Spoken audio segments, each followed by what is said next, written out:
Hello, everyone, and welcome to another episode of What's Happening in Travel. This is episode number 82, and I'm Kerwin, and I'm here with my buddy. Stroke And on the yeah, we're 19th back. of June. Yes, Juneteenth. All right, which, if you're in the US, is now officially a holiday. Um, so next year, you'll get full details because your company will probably give you a day off. It's an official federal holiday, is what it is, which normally means that all federal offices are closed. But this year was kind of weird because it all came through at a later time.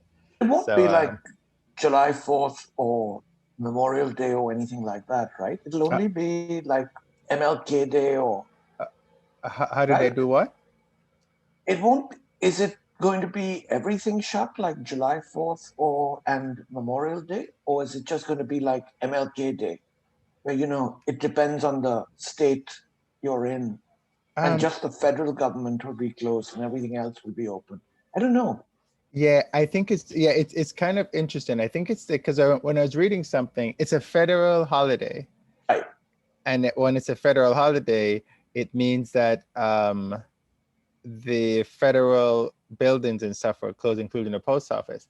But right. this time around, the post office They um, said they didn't have enough time. didn't have enough time, so they're operating. Normally, it's on a Saturday, so they would get the Friday off, but that didn't happen. So I guess, and I think what they said they were going to do was they're going to give people a floating holiday for Hmm. this year, but next year they'll, I Yeah. guess they'll quote unquote do it right. Um, but yeah, but it's good that they recognize the day. So, Um, all all right. right. So Let's get started. We yes, have a time constraint. let's jump into the airlines. And sorry, there's a little whining in the back if you hear that. Um, it's never perfect. It's really hot in Houston, and I'm actually outside, and so you're hearing the lawn guys doing their work. I'll try to cut it out as much as I can.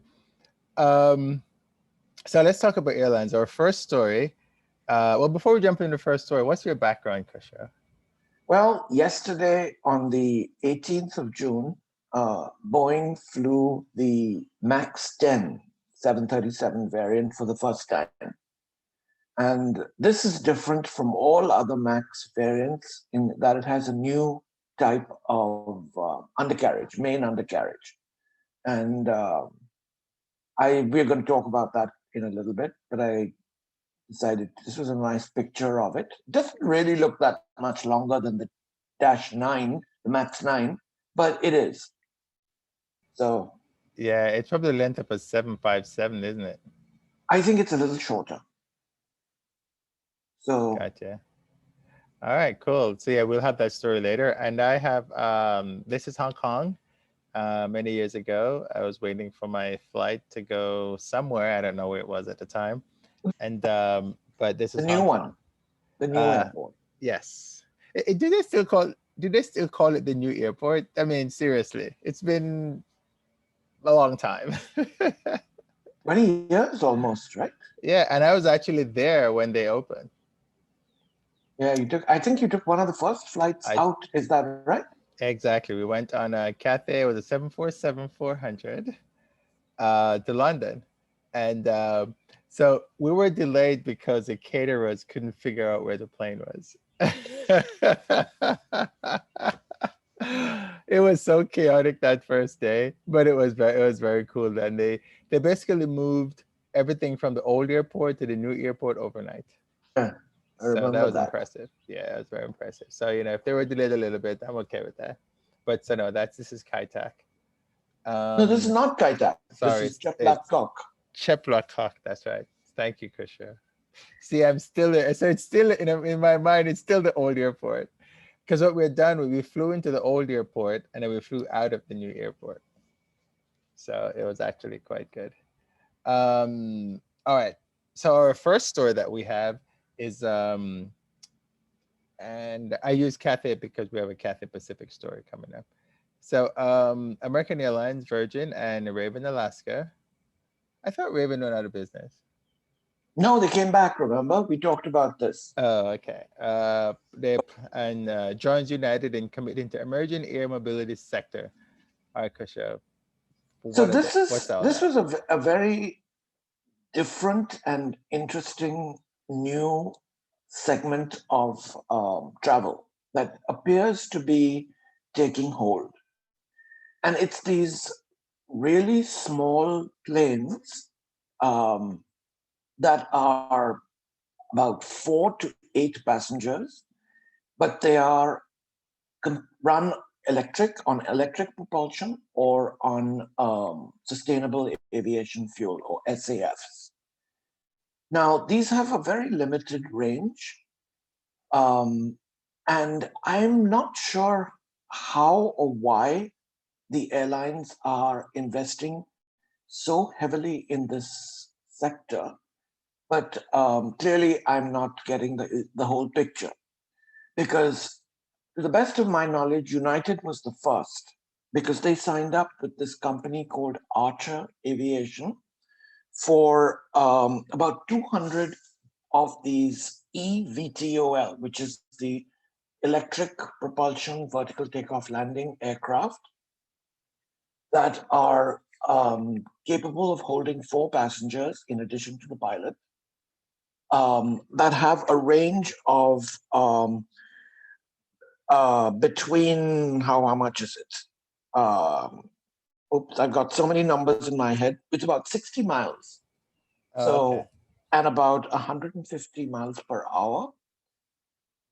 So not very far at all, but they anticipate, at United at least, anticipates that it will have a lot of demand from cities like Hollywood and Manhattan in New York to Los Angeles and Newark or JFK or LaGuardia, respectively. And so United was the first airline, to my knowledge, to really invest in this technology. So they would get, I guess, very rich executives or maybe not so rich people, travelers, who would take these flights um, that are branded as United but run by partners, much like the regional aircraft, regional flight schedule in the US, and transport them to the hub, the United hubs. So they would cut down on traffic and also on pollution. These are all electric aircraft. So American Virgin Atlantic and this leasing company, this Ireland-based leasing company, Avalon, went a slightly different path from United last week, on the 10th, actually, of July. They announced a joint commitment to purchase close to 1,000 of these vertical aerospace VAX4 aircraft. Mm. Now, this is from Bristol in the UK based company called Vertical Aerospace. And they have a partnership with Honeywell that currently supplies a lot of aircraft avionics. And they are also scheduled to supply the avionics for this new type of eVTOL aircraft. And from Rolls Royce, which is designing the propulsion systems for these aircraft. Um, they plan to take this company public, and American Airlines has provisionally agreed to buy about 250 of these planes, which are a little more than fancy helicopters, if you will, with 100 options. Avalon committed to about 400 in total. Now, remember, Avalon is the biggest leasing company in the world. So they clearly anticipate a lot of future demand from other airlines. Um, so American Airlines plans to work with Vertical Aerospace to develop passenger operations with these aircraft and try to introduce these, and the keyword is try to introduce them into the US market. Virgin, on the other hand, would buy between 50 and 150 of these planes and fly out of their London Heathrow, London Gatwick, and Manchester hubs on routes of up to 120 miles from these hubs. Now, how they're going to get the slots to do that at, for instance, Gatwick and Heathrow, I don't know, but I'm sure they'll manage somehow. So each Yeah, of these aircraft is about 4 million they'll probably US change all that dollars. rules. Yeah. Yeah, but these aircraft are, well, there's a prototype scheduled to be rolled out in July, followed by a first flight in September. And then what they're going to do is they're going to start tethered first flights later this year. Now, I hadn't really heard of this, of what a tethered first flight was, but apparently it's an extremely standard procedure where the aircraft is under the control. It's never allowed to fly independently.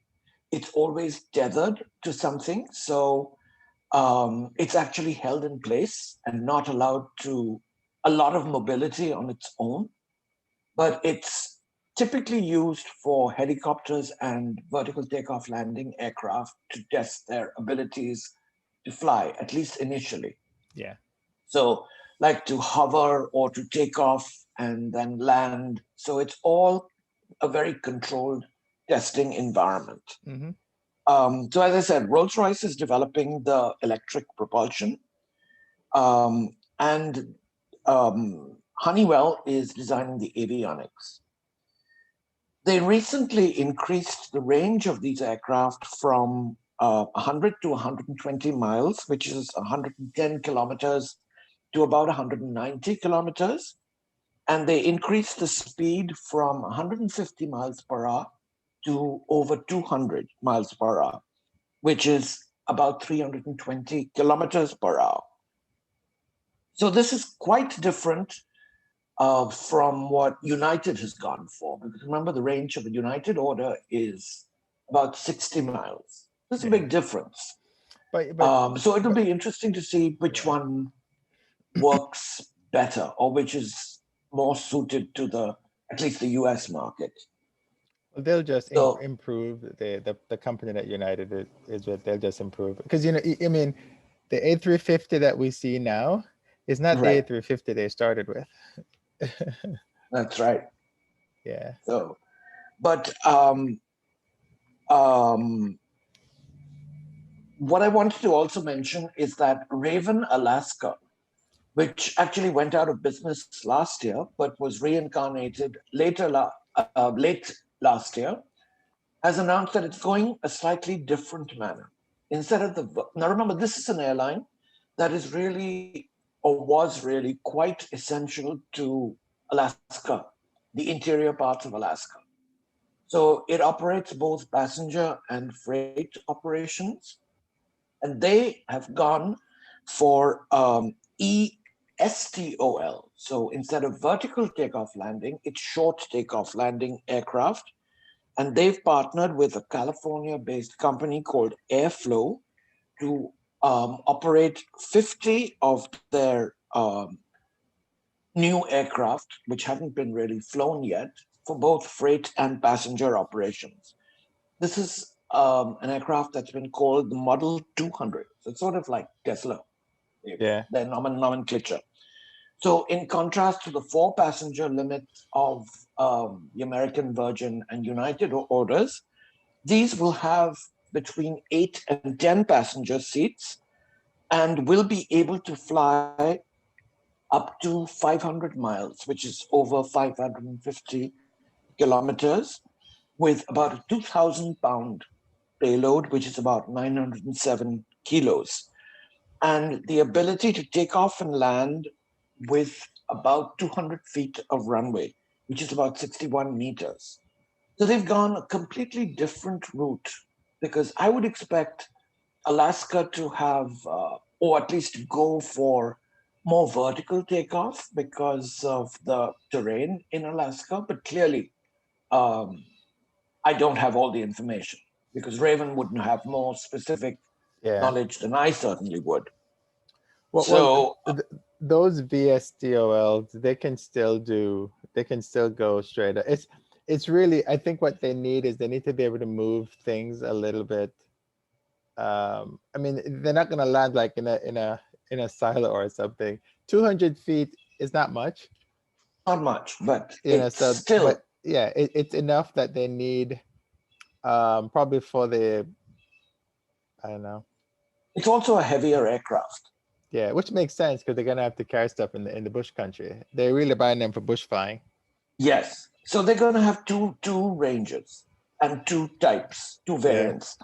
One is a 500-pound payload, which would be the smaller one.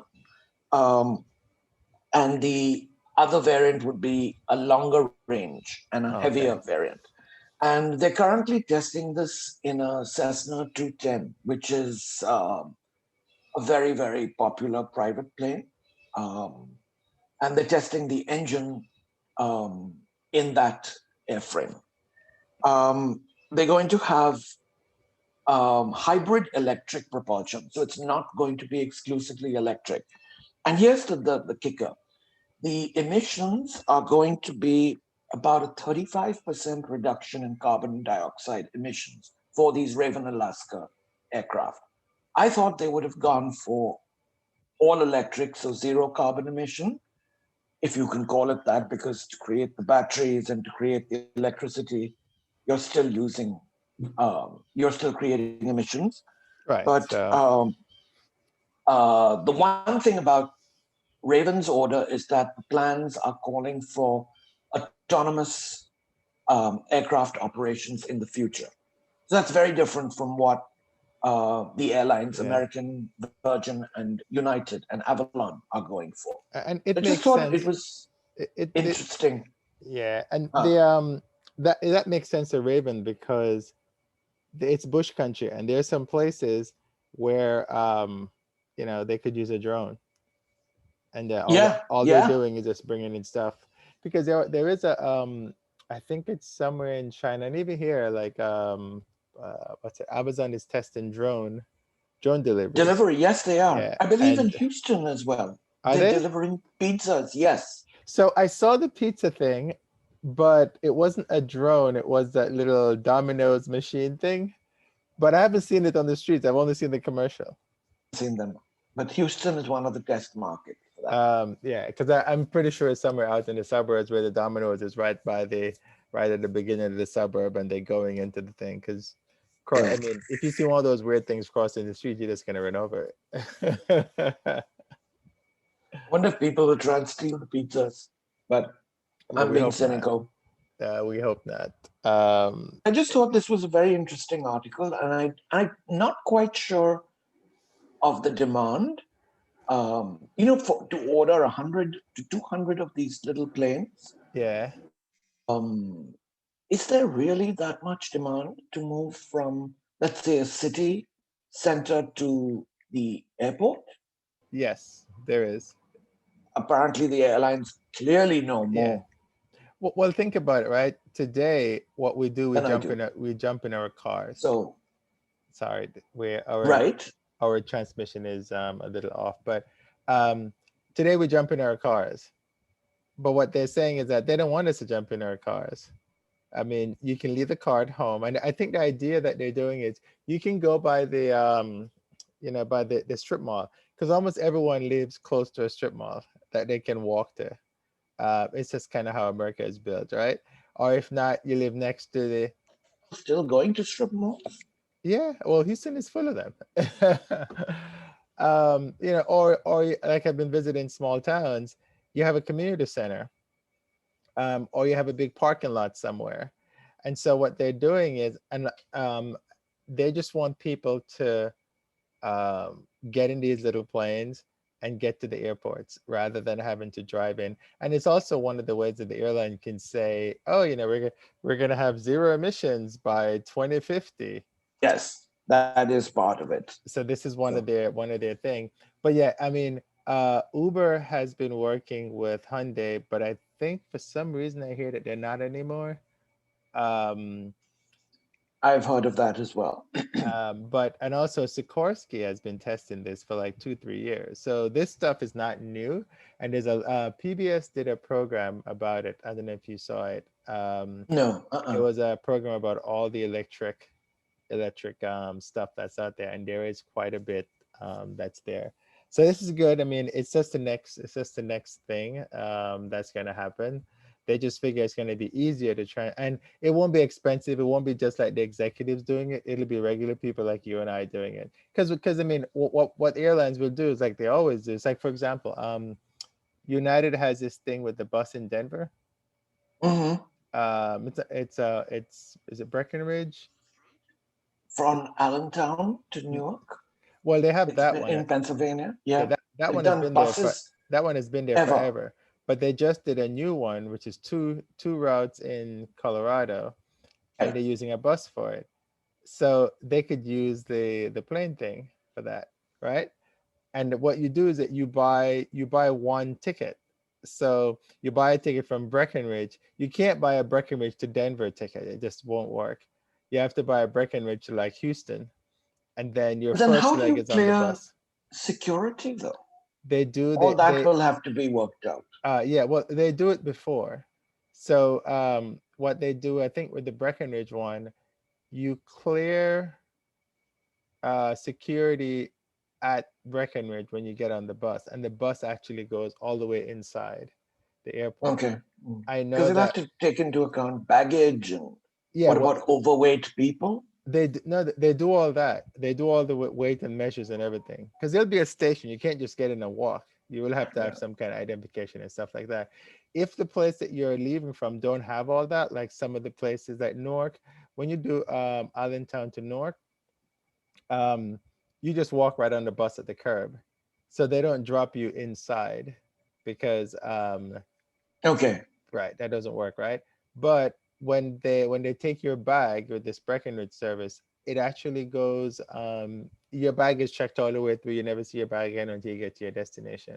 Mm. Um, so if they don't have security, then you have to go through a different security when you get to the main airport. But if they do, then you're fine.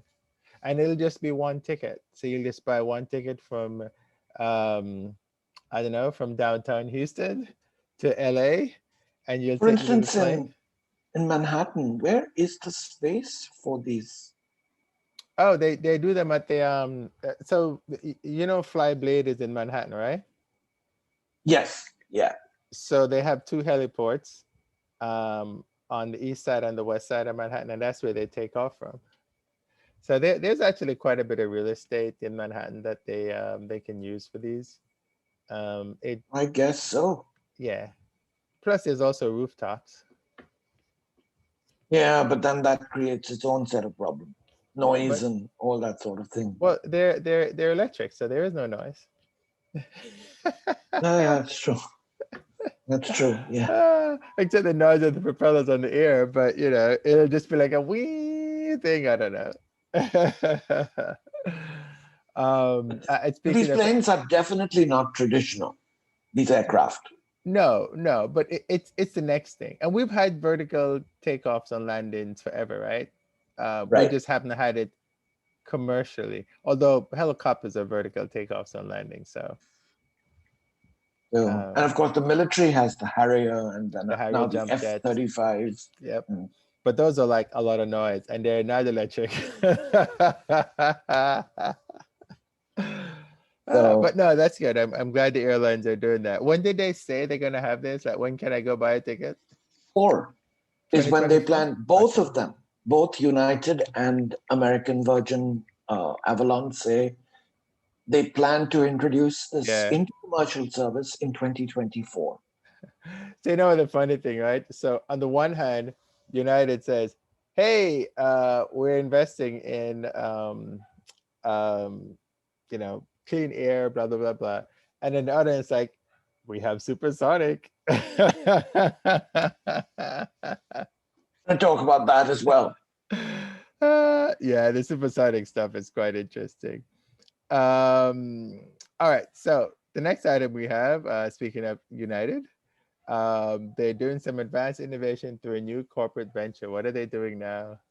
So the first thing when I read this was that um, I thought United was taking a page out of JetBlue's book because Okay. a few weeks or months ago, we talked about how JetBlue wanted to be more than just an airline. It wanted to be like an entirely diversified company that catered to all sorts of needs of customers. And now it looks like United is sort of following in the same path. And they just created on June 10th, again, the same day, a new corporate venture called United Airlines Ventures. So what they want to do is they wanted to invest in, as they call it, high potential small to medium sized companies focused on sustainability, aerospace, and other innovative technologies that have the potential to influence the future of travel. And this, of course, is done to complement United's goal of net zero carbon emissions by 2050 without relying on traditional carbon offsets, where they invest in like planting trees or something like that.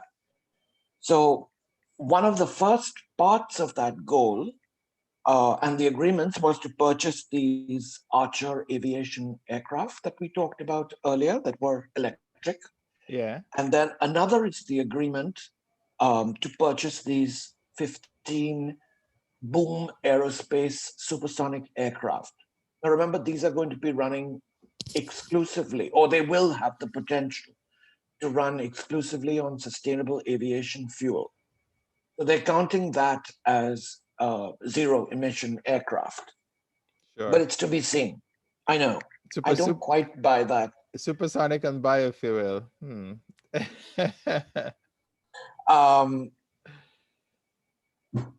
Um, yes, these boom overture aircraft, as they're called, are expected to be 100% sustainable aircraft, and United is going to use it's going to assist the companies with their expertise and financial support. So it's like a venture capital fund Yeah. for emerging technologies. And I think that's a very different path to a lot of it, what a lot of airlines are doing. Like I can think of AirAsia in Malaysia, JetBlue, and maybe British Airways IAG, and now United But doing this. yeah, but Delta has been doing that for a while, right? But they haven't been as vocal about it. You Maybe don't have. Well, this is the society we're in, right? If you're not, but if I don't tell you I'm doing some good, you don't think I'm doing any good, right? you're right. Yeah, but Delta has always had a separate arm that does. The refinery in Pennsylvania. Right, they have that piece. They have there's like a whole technological arm that does a whole bunch of stuff. Like they've been doing a lot of innovations with travel.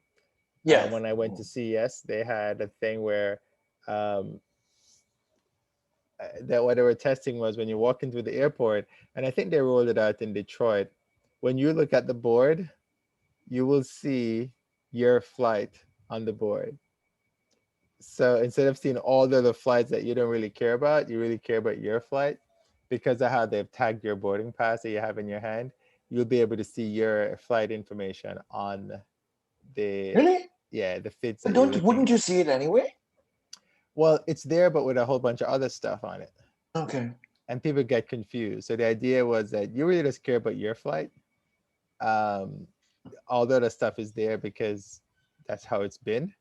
And it's actually a very cool technology. I think I may have a video of it somewhere Do that you I see done this at on a CES. regular departure board or on your phone? It's a regular departure board, and the funny thing was, if somebody else was standing next to you, they would see their information, and you would see your information. Sounds Um, a little difficult to comprehend, but yeah, maybe I'm it. not I getting it. thought so too until I actually basically they gave you board they give you a boarding pass and it's tagged somehow. And then as you move around the airport, the information that you have from the boarding pass is going to be transmitted on the thing. They are testing it in Detroit. That's where they said they were going to. So Going to shout and scream that the airline is following them and tracking them and this and that. But you don't have to use it.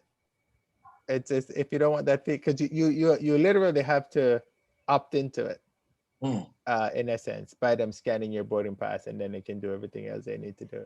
But the idea is to make your journey a little better as you go through the airport. So I say that to say that a lot of these airlines, they've been doing that stuff. And I think probably Delta is the one that's been doing it probably longer, because JetBlue came after. hmm, And it makes sense that they do that. Um, I guess it's a different way to spend the company's dollars, right? yeah. Um, But I think it's a good thing. yeah, it is. It is a good thing. It's definitely a good thing to do. All right. Let's see what's the next thing that we have. And more United news. So I did see the story about updating their employee appearance, and so one of the things with airlines is um, uniforms has been a thing. Like if and probably not. I mean, people in the U.S. and developed countries don't really think about it as much, but in the developing countries, when you work for an airline, you are at the top of the food chain, pretty much. And it's all about the uniform. It's all about how you look. And everybody growing up, I want to be a pilot. I want to be a flight attendant because they want to wear the uniform. And Very so traditional. very, very traditional, right? And as you can see, airline uniforms is a thing. And so, but lately, some of the airlines have been, well, not lately, I guess, a few years now, they've been changing it, relaxing it. So you're not that dressed up anymore. But then something gets on the plane and you can't tell who the flight attendant is from the passengers. But anyway, Kishore, tell us what United is saying about relaxing their dress codes. So we don't have a lot of details, but United made an announcement this week actually that they want to try and be more inclusive. And we're going to get full details in July. And these rules will take effect in after September 1st. But we can expect more inclusive policies around, as they call them, visible tattoos, nose piercings, hair makeup, and nails. So, in other words, they had a few pictures out where um, you can have, for instance, men with makeup and painted nails, men with earrings, different types of hairstyles, from braids to whatever, and also visible tattoos. Now, I know I'm possibly behind the times, but I do not like visible tattoos. I know you're going to disagree with me. I just Tattoos are don't like cool, them. Kishore. No, they're not. Not in my book. As long as they have like But hate speech or stuff on them. United is going to allow them. So they're going to be relaxing these standards for uniformed customer facing employees like customer service representatives at the airport and flight attendants. Later this year, they're going to extend this to many other groups like pilots, ramp attendants, service employees, and so on and so forth. United claims that these changes are intended to, as they say, reflect a more modernized look with inclusive standards that better permit freedom of gender expression so that employees can feel their best at work. I don't know if I Mm. would go that far, but there you They, have it. they're just doing the marketing thing. I think there need to be some standards, but Yeah, I think maybe it needs I'm to be just some archaic. standard. Well, I mean, I don't think it's really archaic. It's like if so, I have a company and I have an image that I want my company to have. Um, it's my company and this is the image. I'm not discriminating against someone. I'm just saying that comb your hair, right? Comb your hair. Yes, yes, That's what please. I'm saying. Now, wash your hair. That's what I'm saying. Um, because I mean, you can have whatever hairstyle you want, but I want you to be clean. I want your clothes to look proper. I want your clothes to be ironed. I don't want it to look like you just took it out of the suitcase. You just got up out of bed Right. and came to I mean, work. wash your face. If you want to put makeup on, that's fine. Do what you want to do, but you need to be presentable. So, in other words, when you come and you're serving me as a when you're serving a customer, I you don't want your customer to be grossed out because you have a tattoo of a lion or something on your arm that the customer doesn't like. Huh? Or some hate symbol or Right, whatever, right. or So some political. I think what's happening is they're opening them. I understand why they're doing it. Yes, I do too. Um, But they're but opening up themselves up to like a, they're not saying why they're doing it. That's the problem, right? I think the reason why they're doing it is for gender equality, right? So what they're saying is that if if you're a male and you want, because right now I don't think you can do that. If you're a male and you're gay or whatever it is, you can't wear painted nails, even if you're not gay. I don't think that's allowed. And I think what they're saying is that we are because you can see it when you fly. It's not allowed. And so what they're saying now, and what they're saying now is that we want to be more inclusive when it comes to gender equality, and because we're doing that, then it means that we have to allow a whole bunch of other things. But the problem that they're facing is that they are opening themselves up to more things, because what's going to happen is that the customers are going to push back, I hope they do actually. right? And I so when really hope the they do. customers push back, and you're gonna get more complaints about people, not wearing anything. About you can have a pin, so people can wear different pins. So Yep.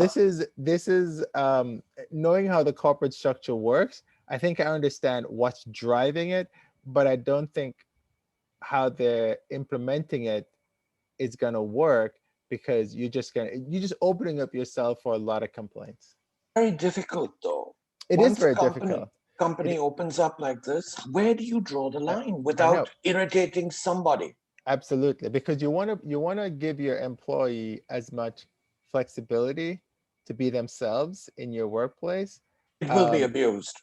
right, but you also want to have I mean, because you know, as an excellent employee, we have standards when it comes to how we have to dress to get on a plane. When I started at Delta, we used to have to wear a jacket, a suit, and a tie. And the only place you could not wear the jacket or the tie is when you go to Hawaii. But you have to come back to the All right. mainland. Yep. Okay. But you have to come back to the mainland. So when you so then you still had to bring your jacket and tie, unless you lived in like LA, or Atlanta or something like that, right? So I always wore a tie, even, and this is how you could tell the airline employees in the olden days, because they're going to Hawaii and they're in a tie and jacket. And you're like, oh, non-rep. So, but then, they relaxed those standards. And once they relaxed those standards, people started abusing it, right? You could wear shorts, and people are like, well, how short can my short be? So you get, oh, you can wear a flip-flop, and it's like, well, how, so I don't know. I'm curious to know if this is going to be a North American thing, exclusive thing, or if the Europeans and especially the Asians follow suit. I don't see the Asian airline opening up like this, No, but I I do could be not. wrong. I do not see that either. I think a lot of things is regional and cultural, right? Yeah, yeah. So usually when you have these policies, and a little thing, it says not applicable in Europe, not applicable in Asia, or something like that. America, even. I don't see them doing this. But Yeah, I again, mean, I understand United's position, and I understand the pushback, and I understand that they're getting input from their employees, and I know they're trying to fix the transgender issue, but of course they're corporate, right? So they can't come out and say this is what we're trying to fix. So instead of that, then they come out with this blanket thing that says, okay, here's what we're gonna do to make sure we're more good with gender equality and all that kind of stuff. It's like, yeah. you brought up the hair thing, the unkempt hair. Mm-hmm. I can see that becoming a problem. And employees Yeah. pushing back that, no, this is my personal expression where I don't have to comb my hair. I Right, can see that as exactly. being Yeah, but Okay, so even if you don't comb your hair, it should be presentable. Right, but Uh, what defines presentable though, right? For you and me, it could be one standard. For it someone doesn't else, look it could. unkempt because Again, who defines that? look, come on, Kishore. Don't you? I hear you. I, I hear I, you. But given the way this yes, country is, I totally hear what people you're will saying. abuse it. Yes, and one of the things too, I mean, as a black person, um, we get discriminated against because of the hairstyles that we have. Because lots of people have locks, some people have natural hair, so and then we're forced into an acceptance box, so people go and they perm their hair because people say your natural hair is unkempt, and it's not. It's my natural hair. This is how I wear my hair, right? Now I do say that just like everything else, some people just go too far, and as a kid growing up, your mother would like, go wash your hair because you didn't. Well, go take a shower because you didn't. You're like, oh, I'm this. And like, no, you didn't. You need to wash that hair. That hair is dirty. You need to go wash it. So that's the kind of stuff. But they're corporate, right? They can't say what what they really want to say. So they come up with these weird wording of things that makes it difficult to enforce whatever they're trying to do. Because how do you enforce that, right? Without somebody saying, "Hey, I'm black, so this is how my hair is," or I'm whatever, and you can't tell me how to wear my hair, which is true. And also, you don't have a policy to back it up. I think what they can do is, whatever issues they're having now, I think they should just solve that issue, right? So say, I mean, maybe say something like, if you are transgendered or or you're gender neutral, then here are some guidelines that we can give you. But what percentage of airline employees is that? It's probably It's minute, it's right? well, I mean, you you have quite a large amount of gay population in the airline industry, because of Right, flight attendants, right? And right. within that gay population, um, That's been that way for years, for it decades. it has been. But I know there's a lot of people who are transgendered and they can't be themselves. They have to play. A lot of people, really? But it's enough that the airline, I really understand, I really appreciate what they're doing. It's enough that they're saying, look, we know you're an employee, we know you're having this problem, we're going to try to help you. But if we just try to help you, others will say, well, why aren't you helping me either, right? Yep, So and yep. it's not, and the reason why they're trying to fix the policy is, you have Sikhs, who Hmm. have to wear a turban, right? You have other folks who have a lot of hair, and you have to make, because you can't be serving food with people and have hair all over the place, right? It doesn't matter what your religion is, what your ethnic background is. There's a cleanliness standard, and you can't have hair all over the place. I want So, to know what they're going to do about Muslims, especially female flight attendants. Will they allow them to cover their heads? I don't know. well, I think they We will do see. now. I think they do now. Yeah, because Yeah, then that opens them up to hate yeah, from yeah. customers, right? Yeah, but I mean, but we have. I mean, there are Muslim female flight attendants, and See, I've they're, never been on a flight with, but I've never been on a Muslim. Well, yeah, no, I've I never mean, been on a flight with flight attendants that are covered, but that's another issue. yeah, Especially in the West, in the especially in the US. West, right? So, and that is kind of the problem that you have, right, where people have to hide their culture, so they can quote unquote fit in, because the customer is gonna be scared if they go to check in for a United flight and the person is wearing a hijab. It's like, well, that's their culture. I mean, so you as a customer have to learn to accept that.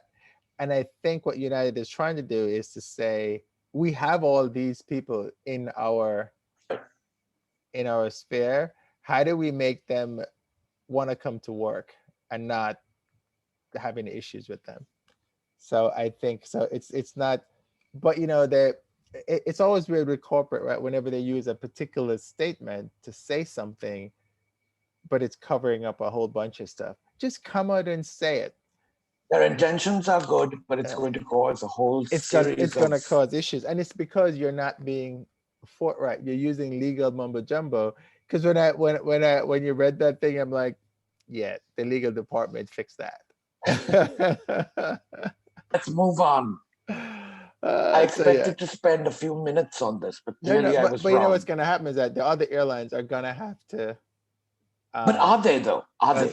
they're gonna have to do something very similar, because what will happen is that people go, okay, I'm gonna go work for United, or they will say, well, United allowed their employee to do that. How come you can't allow me to do that? And the unions are the same. It's the same unions.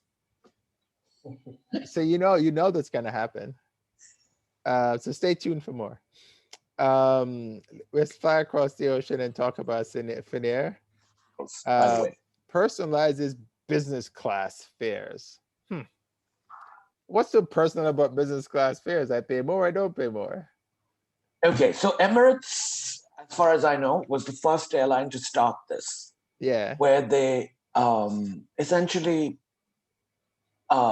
segmented out their business fares, where you could buy a business class fare where you did not get lounge access or you did not get a pickup or a drop off um, to and from the airport. Which is the dumbest thing ever.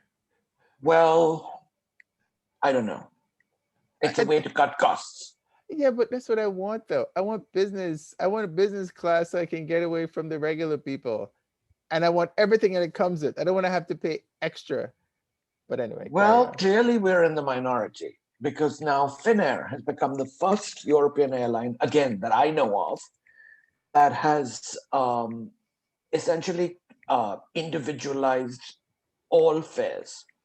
So they're going to break out their fares into three classes: there's light, there's classic, and there's flex for both the cabins. Now, the brand new fare is the business light. So, what that encompasses is that it is tailored for passengers who want to travel light and affordably while enjoying business class comfort, according to Finnair. So, you're included Whatever. a, a carry on bag only. Now, what that means, I don't know. Dude, that's But stupid. That's that's stupid. not checking. I, Wait, I hold know on, it's like, hold on, but I just hold on. paid you a lot of money for business class. Not that much, What is the according to difference? Finnair. $70? Is that the difference between the But give I me a don't know. They announced this it will be effective June 15th, which is taking just. off the cheese off the pizza? So here's the thing: reservation changes, refunds, airport priority services, lounge access, and onboard internet are not included. All right, so hold on, Krisha. So this is the problem we talked about with the nicer, and nicest fares, right? Yes, Is that you make something that's so simple complicated, complicated. Yes, and then the people who have to enforce it are the gate agents and the flight and the flight attendants attendants. and the Yes. check-in agent. So what you've done is like, so how are you gonna know that? Oh, Kushro, is that your bag? Are you on the cheap business fare? And when I'm on the expensive business fare, and now you're discriminating, you're treating me differently, and I'm sitting right next to you. Yep. And how are they going to prevent? Because normally internet is free in business class. They do It's it by seat available. number. They do it by seat number. You have to sign in with your seat number. An additional level of complexity, right? Yeah, well, they probably already have that. Oh, the systems come with that. So when you sign in, it knows. Okay, so what happens when you switch seats? You don't switch seats. Then you're gonna have to call the flight attendant and say, uh, Yes. "Oh, I'm now sitting in 4A instead of 4D," and it's even better, right? Maybe the person who was sitting in 4D didn't make the flight. It gets complex. Anyway, carry on. Sorry. Okay, so that's the light. So it works in both cabins. But as I said, for business class, this is a new fare. The classic is, according to Finnair, the most popular option. It will allow all date changes and will include one piece of checked baggage, in contrast to the light. Customers can make travel date changes flexibly, but they still have to pay the fare difference between the original and the new fare, which makes sense. Refunds are not possible if the customer cancels the reservation. But what Finnair did not say is that, will you get a credit? A refund is different from a credit. So they haven't specified that. You better give me a credit or I'm calling Amex. Who will give me a credit anyway? The highest level is called Flex, which is, according to Finnair, fully flexible and refundable in their ticketing options. When you change your travel dates, again, you only have to pay the fare difference between the original and the new tickets. And if the customer cancels a ticket, your fare will be refunded. These fares, these flex tickets, will include checked baggage, advanced seat reservation, but it does not include airport priority services um, and any sort of like lounge access and all that. Because the only thing you have to do with the new Finnair system is select your cabin of service or flight and your what sort of flexibility you need for reservation changes. Everything else is an add-on, which I think is going to complicate the booking experience a Of little bit. But course. clearly, Finnair sees a and a revenue opportunity here. No, it's not clear. They think it's gonna work, but it's actually gonna backfire. Well, I haven't heard anything negative about Emirates, and they started this a while ago, There was COVID, right? nobody was flying. Because right after they started it, Yeah, there you're was right. COVID. So nobody was flying. It, and I know that Tim Clark was he's the CEO of Emirates. He was the one that came up with that at one of those was it ITV Berlin or something like that. I I understand that airlines need to make money. I totally get that. But stop complicating things. Stop coming up with these ridiculous things that you guys sit there and think it sounds good, but then when you try to, because from an implementation standpoint, that's a nightmare. From an Yes. enforcement standpoint, that's a nightmare. And from an It, employee perspective, it's a huge yes, headache. it's a huge headache. So yes, you're like, oh, this is a great idea. We just made a lot of money, but then you pissed off the customer because it took them forever to try to book a ticket. They want to make a change, they can't do it. Or they have to call because you don't have the systems online to handle it just yet. And they have to wait because the customer service lines are booked. There, so it's just like a string of things just because you wanted to make more money. So one of the things when I worked for the airlines is that they always come up with these ideas, and then it was my job to think of how the customer thinks. And you always have to push back because you're doing one thing and it's fine and dandy, but the customers are like, this is On a theoretical complicated. viewpoint, Yes, these decisions were probably made by MBAs who have no clue about none. how the real world works None. at They pay the $20 for their airport level. tickets. They just go the cheapest fare they take and that's it. And then they complain about it and post on social media. You just do not understand how customers actually do things. So I, anyway, I hate I, to be Sergeant Major here, but we have to move on. I know, I know. Well, actually, it looks like we can only do the last one because we're not going to be able to. We have like three more topics, and there are big topics, but we have one more in this category. So, but I'm still annoyed at Finnair because it's like, oh, stop it, stop it, stop it, stop it, airlines, stop making it so complicated for everyone, including your own employees. They're viewed as simplifying things. No, There's a you're not. fundamental difference in You went from rationale. one fare to three fares. How is that simplifying it?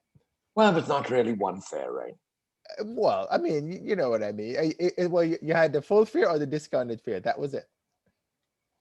So, It's complex, this is why we have problems in the airline industry. and why Uh, people hate the airlines. yes, I Love to mean, hate the airlines. because I mean, we're in the business and we're like, okay, I get why you're doing it, but why are you doing it? Yeah, it's crazy. All right. One more story and then we're done because we have to wrap up. Okay, South Korean flights to nowhere proved to be a gold mine for duty-free goods. uh, That's pretty funny, This was actually. in the Korea Herald, which is a Uh-huh. newspaper in South Korea, Uh-huh. on June 14th. Again, a very interesting article and very, very typical of Asia, because to me personally, duty free is a complete ripoff. It is. But But the a Koreans love lot their of duty free. The Asians, they love their duty free, and it's not just the Asians, right? Because even in other parts of the world, duty free is a big deal to them. It's a big deal. I mean, people So, people like to it. So even at the airports, Kusho, soon as you go through the international securities and yep, all that, you can't get anywhere unless you walk through duty free. Every single airport. It's just yes, big even on business. arrival, it's And it's huge. because people just don't think that, oh, really? I just paid $30. Ooh, I saved a pound or I saved $1. It's like, no, you didn't. Anyway, carry on. So, here's a question for you. I know we've been talking about these flights to nowhere, Yeah. that mostly the Asian airlines have been doing last year to just try and raise a little bit of revenue. So, can you guess how many flights to nowhere operated last year until May this year in South Korea Oh, alone? just in South Korea. Well, Can you guess? since they're trying to sell duty free, I want to say about 300. No, it was about 150. Oh, wow. Actually, Okay. 152 between December and May. They're But you know, you stacking. may be right. You may be right, because it did not include any information for 2020, because December 2020 is really. Ah, okay. Yeah. So this was an article that was published with information from the Korea Customs Service. Um, I thought it was mainly Korean Air and Asiana that operated these, but Air Busan, Jeju Air, and Jin Air, which Yeah. are the LCCs of South Korea, they operated about 33 to 35 of these flights to nowhere. The average occupancy against, so the load factor between December and January and March May of this year was about 73.5%, and more than three times the average load factor, if you will, for international flights. So these were all flights that took off from South Korea, flew internationally, and landed again back in the original airport in South Korea. So, Um, so what's international, Christian? They flew to Japan and back? they flew over Japan, Oh, flew okay. over Taiwan, flew over neighboring countries. Gotcha. You know, like Gotcha. Mount Fuji, for instance, Yeah. Yeah. in Japan. So passengers on these flights to nowhere, they purchased about 20 and a half million US dollars in duty free items, of which the average purchase on each of these flights was 1,200, almost 1,300 US dollars, which is a Wow. heck of a lot. The Um, average purchase, what are they buying? well, cosmetics. So Uh, that makes me think, were most of these flyers women? Probably. Which is Or unlikely, the men trying to trying get to them please gifts. that. Yeah. So cosmetics was the most popular at about 5.5 million US dollars. Bags, and these were mainly handbags, at about three and a half million US dollars, and perfumes at about 2.2 million US dollars. Um, you are allowed 600 US dollars per person at Korean customs arrivals, but 7,266 passengers bought items that were beyond that limit. And out of those 7,266 passengers, 7,244 declared them voluntarily, which is really quite remarkable, Yeah, because most people would probably sneak it through, that's try not to how sneak it through. that's not how the Asians work. Right. Right. And also, So, Kusha, remember that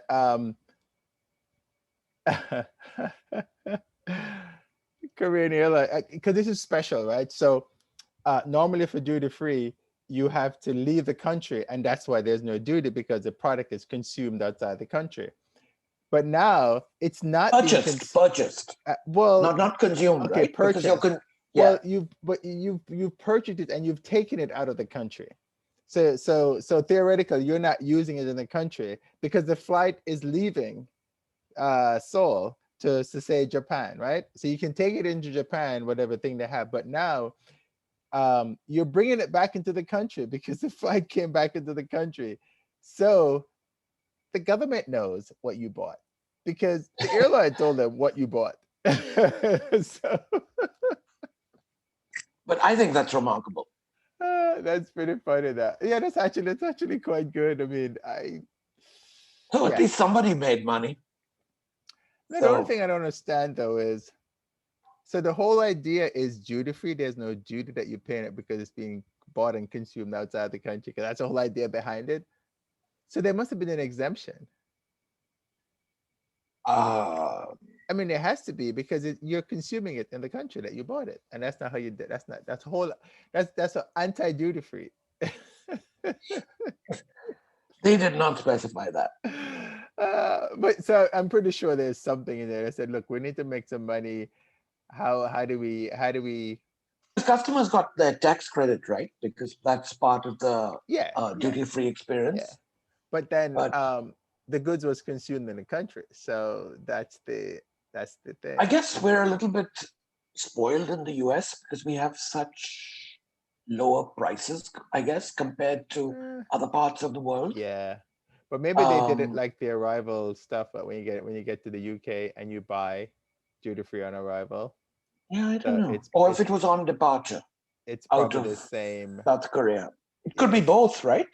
Because Um. remember, when you leave, you pass through a duty-free shop, and when you arrive, you pass through a duty-free So shop. you can buy again, but then you would have bought all the stuff already on the plane. And I don't See, think. I don't know if they had them on sale on the aircraft because the aircraft it's very limited, right, in how much you can carry. Yeah, so which means they must have had it in the arrival lounge when you got back, Or the or the departure departure lounge. when you go. So So in the case of Finnair with your one carry-on bag, how did they handle that? Am I gonna pay? My fare is $100, and then I pay $500 for all the extra stuff that I have. and that on that Finnair topic, they're going to introduce this on their long haul routes as well. Of course, because that's where they make the most money, right?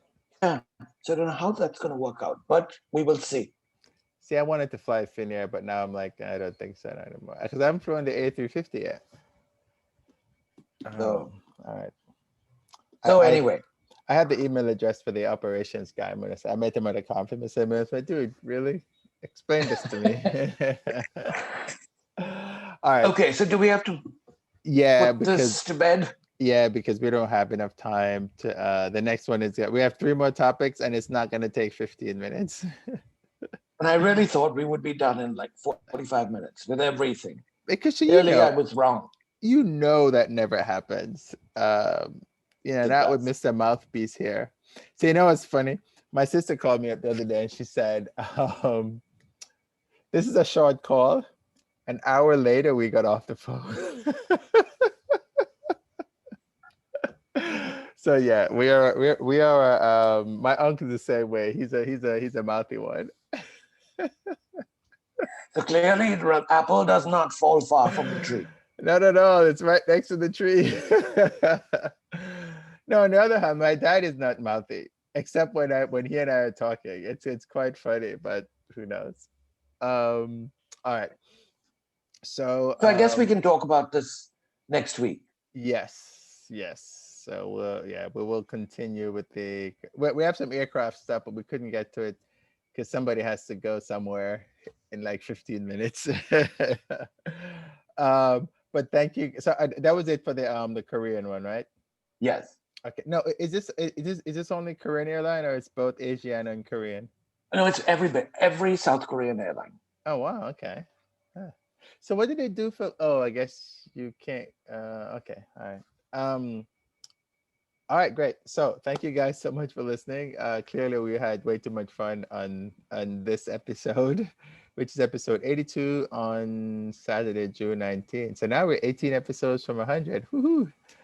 Um, the the podcast program is broken on the website, and I'm trying to get my developer to fix it.